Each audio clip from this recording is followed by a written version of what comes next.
You're standing in your kitchen this morning, coffee in hand, and you hear it again. That constant noise. The neighbor's dog barking. Traffic rushing past your window. Your phone buzzing with notifications. The television news screaming about another crisis. Your teenager arguing with their sibling upstairs. Your mind racing with today's to-do list. And in that moment, you think to yourself, when did life become so loud? When did peace become so elusive? Here's what I want you to understand right now. The chaos you're experiencing isn't just happening around you, it's happening inside you. And until you find peace within yourself, all the external quiet in the world won't give you the happiness you're seeking. Look around this room tonight.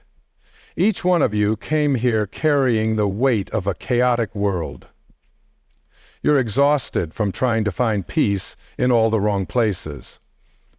You've been looking for happiness in your next promotion, your next relationship, your next vacation, your next purchase. But peace doesn't come from getting more. It comes from wanting less. Here's what you need to understand right now. The people who live with genuine contentment in this chaotic world haven't found a way to control the external noise. They've found a way to access the silence that already exists within you. This silence is your birthright.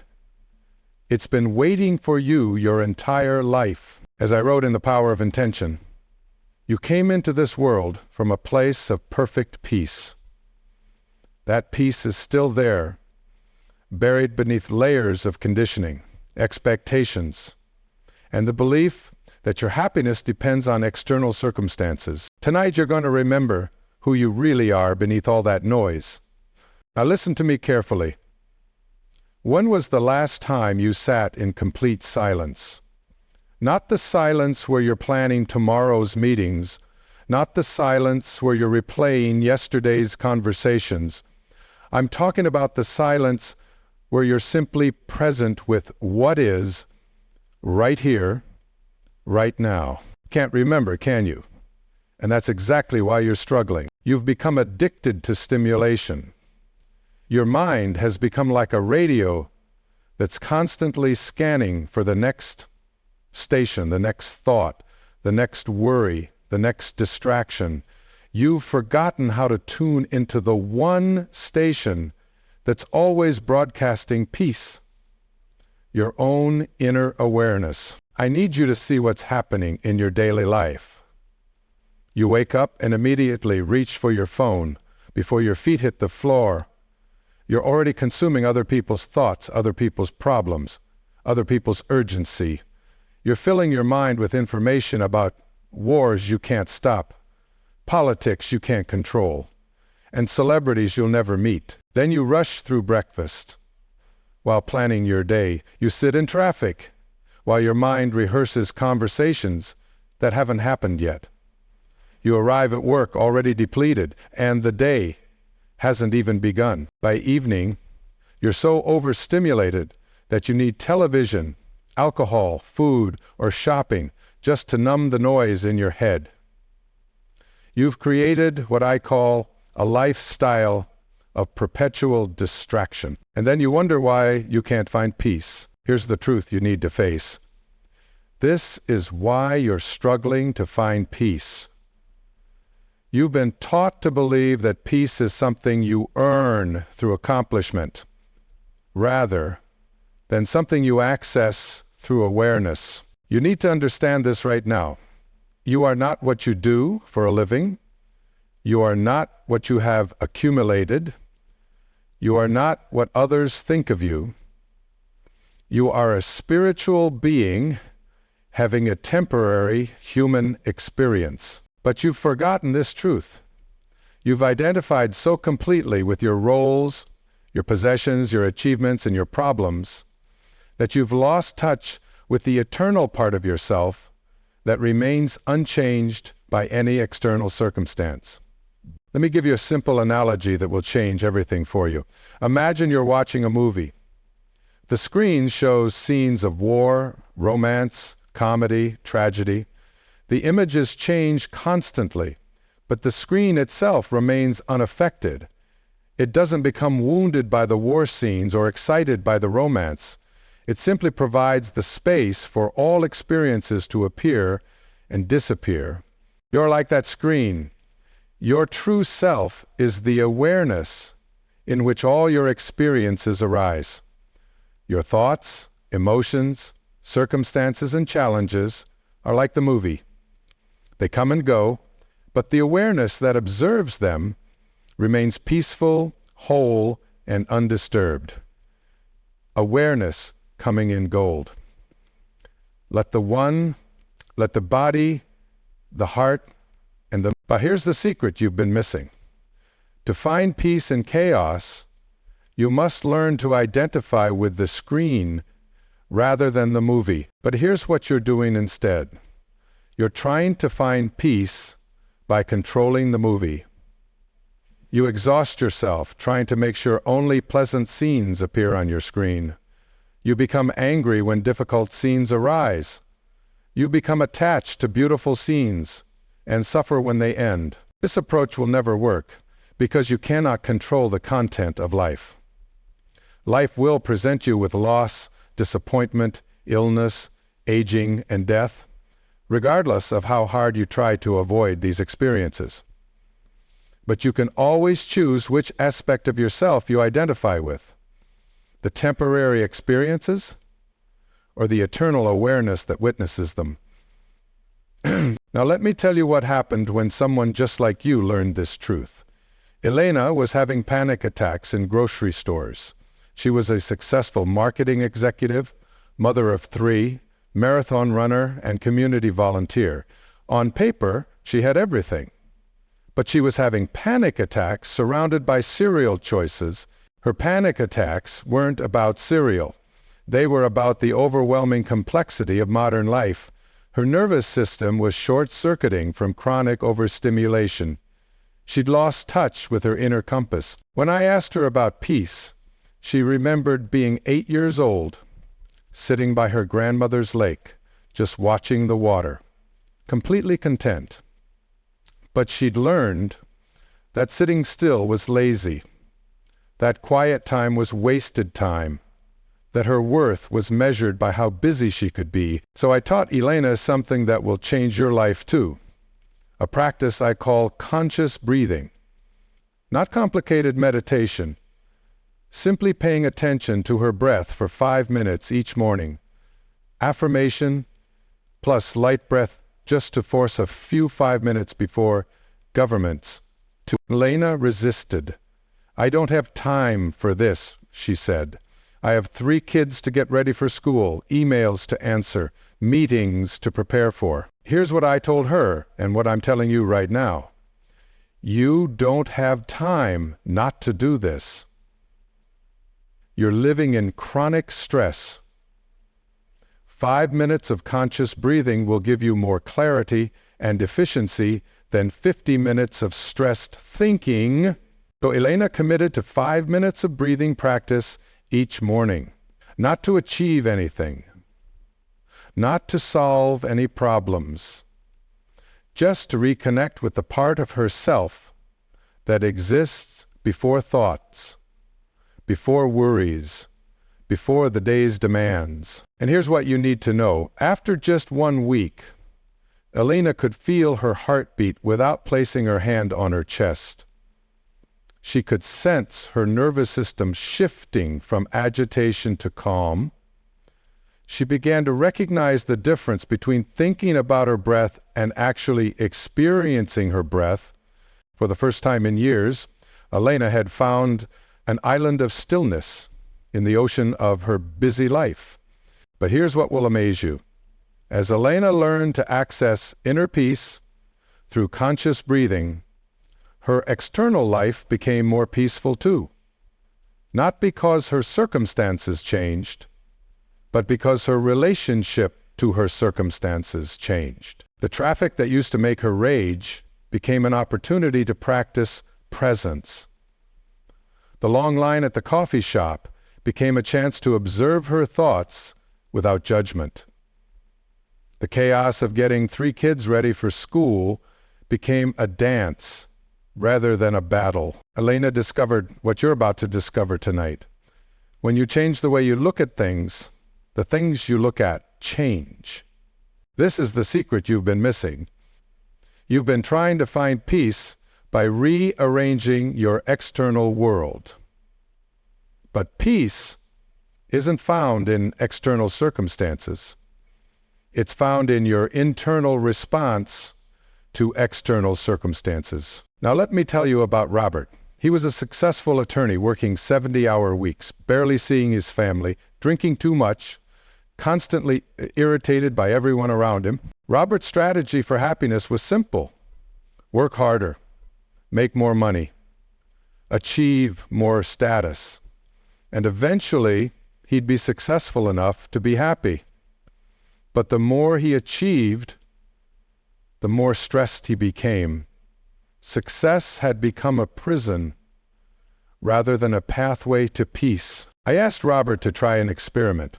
For 1 hour, I wanted him to do nothing. Not think about work, not plan his next move, not solve any problems. Just sit quietly and observe his own mind. Robert laughed. "I can't do that," he said. "My mind doesn't work that way. I need to be productive." Here's what I told Robert and what I'm telling you.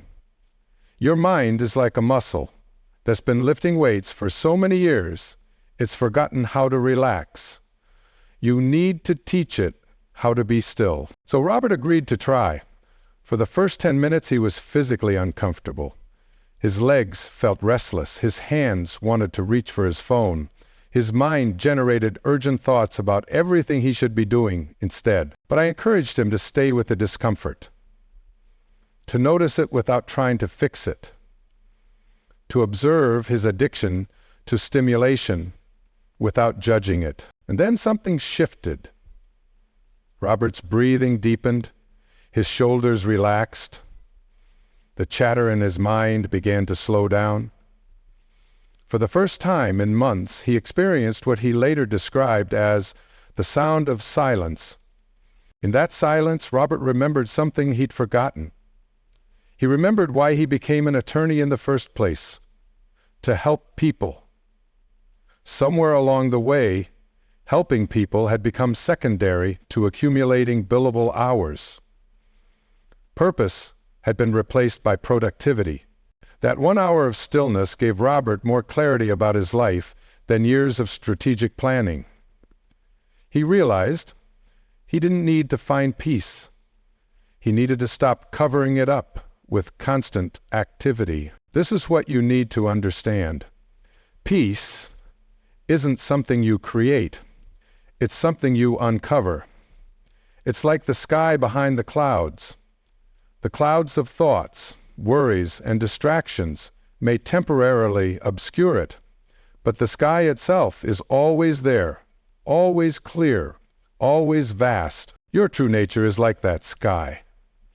No matter how chaotic your life becomes, there's a part of you that remains untouched by the chaos. Call it consciousness, awareness, presence, or your higher self. The name doesn't matter. What matters is that you learn to access it. But here's where you get stuck. You treat inner peace like another item on your to-do list. You approach it with the same goal-ordered mindset that created your stress in the first place. You want to meditate efficiently, achieve enlightenment quickly, and add spiritual accomplishment to your resume. This approach misses the point entirely. Inner peace isn't a destination you arrive at through effort. It's a recognition of what's already present when effort ceases. Listen to me carefully. Most of your unhappiness comes from believing thoughts that aren't true. You believe you need to be somewhere else to be happy. You believe you need to have different circumstances to be at peace. You believe you need to become someone else to be worthy of love. All of these beliefs are illusions. Right here, right now, exactly as you are, you have access to the same peace that mystics and sages have pointed to throughout history.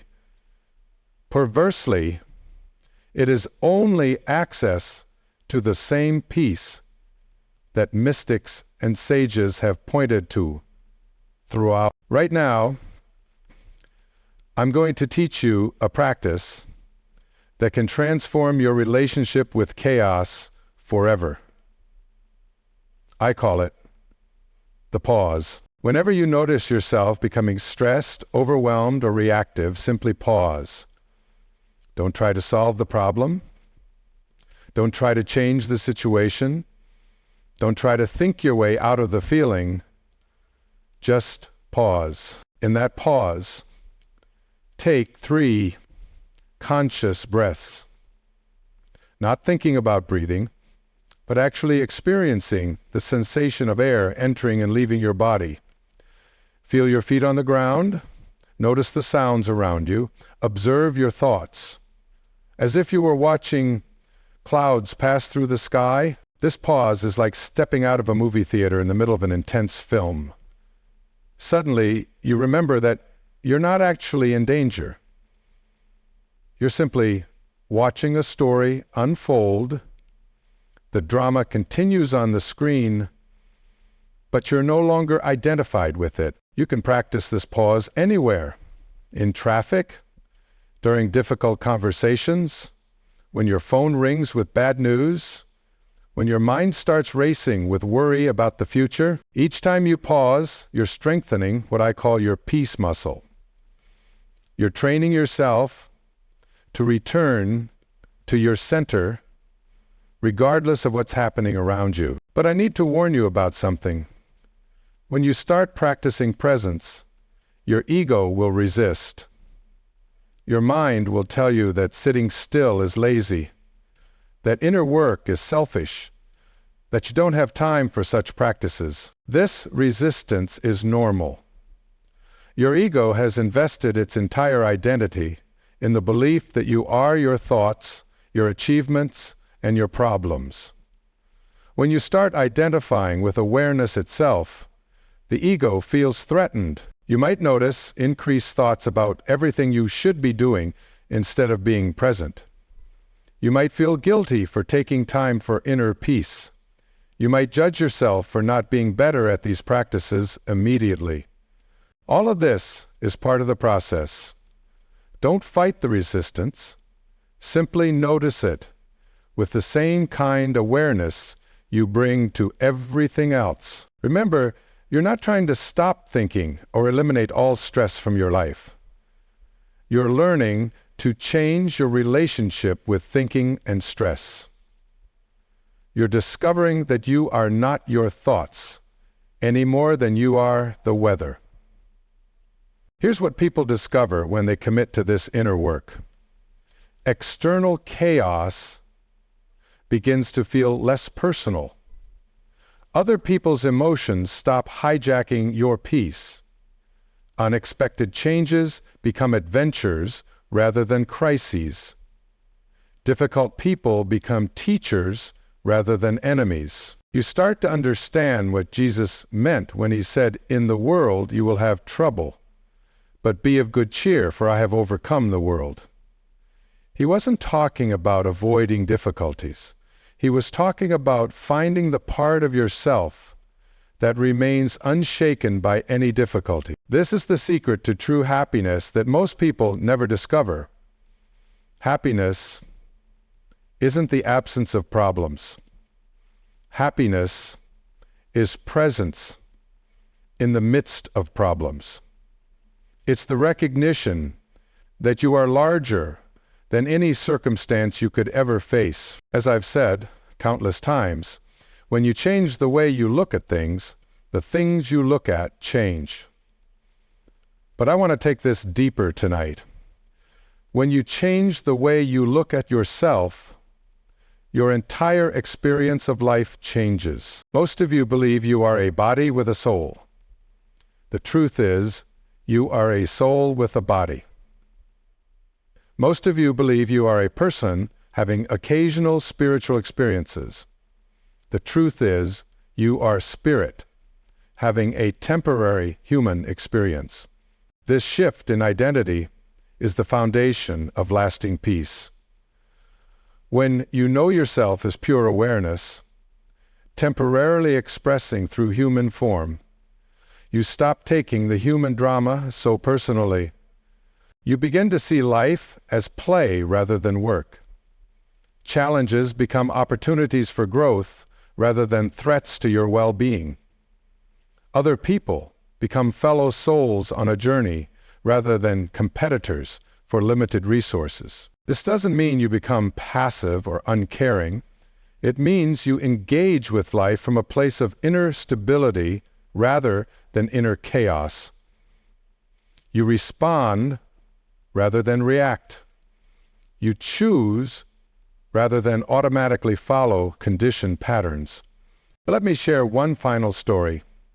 Maria was going through what many would consider the worst year of her life. Her husband of 25 years had asked for a divorce. Her teenage daughter was struggling with depression. Her mother had been diagnosed with Alzheimer's disease. She'd been laid off from a job she loved due to company downsizing. When Maria came to my workshop, she was understandably devastated. How am I supposed to find inner peace when my whole world is falling apart? She asked. I looked at Maria with deep compassion and said, "Your world isn't falling apart. Your world is falling away. Everything that you thought defined you is dissolving so that you can discover who you really are underneath all those roles and identities." Over the following months, Maria learned to meet each challenge from a place of presence rather than panic. Instead of asking, "Why is this happening to me?" she began asking, "What is this here to teach me?" Slowly, Maria discovered that she was much stronger than she'd ever imagined. She found depths of compassion she didn't know she possessed. She connected with a community of women going through similar transitions. She rediscovered interests and dreams she'd set aside during her marriage. A year later, Maria told me, "I wouldn't change anything about this difficult period. It taught me that my happiness doesn't depend on external circumstances. It depends on my willingness to remain open to life exactly as it is." This is what I want for each of you tonight. Not a life free from challenges, but a life lived from such a deep place of inner peace that no challenge can disturb your essential well-being. The path I'm describing isn't always easy, but it's always available. In every moment, regardless of what's happening around you, you can choose to return to presence. You can choose to remember that you are awareness itself, temporarily focused through human experience. This choice is always yours. No one can make it for you, and no one can take it away from you. This is your ultimate freedom and your greatest power. As we conclude tonight, I want you to try something with me. Close your eyes and take 3 deep breaths. Feel your body settling into this chair. Notice the sounds in this room without labeling them as good or bad. Observe any thoughts that arise without getting caught up in their content. In this moment, you are not your job title, you are not your relationship status, you are not your bank account balance, you are not your past mistakes or future worries. You are pure awareness, witnessing all of these temporary experiences with perfect equanimity. This awareness is your true home. It's always here, always now, always peaceful. No matter how chaotic the world becomes, this inner sanctuary remains untouched. The secret to true happiness isn't finding inner peace in this chaotic world. The secret is recognizing that inner peace is who you are, and the chaotic world is simply where you're choosing to express that peace right now. When you truly understand this, you'll stop seeking happiness and start being happiness. You'll stop looking for peace and start being peace. You'll stop trying to find yourself and start being yourself. This is your invitation. Not to become someone different, but to remember who you've always been beneath all the noise. The peace you're seeking is the peace you are. The happiness you're chasing is the happiness that's already here, waiting for you to stop running long enough to notice it. Your journey home to yourself begins with your very next breath. What will you choose?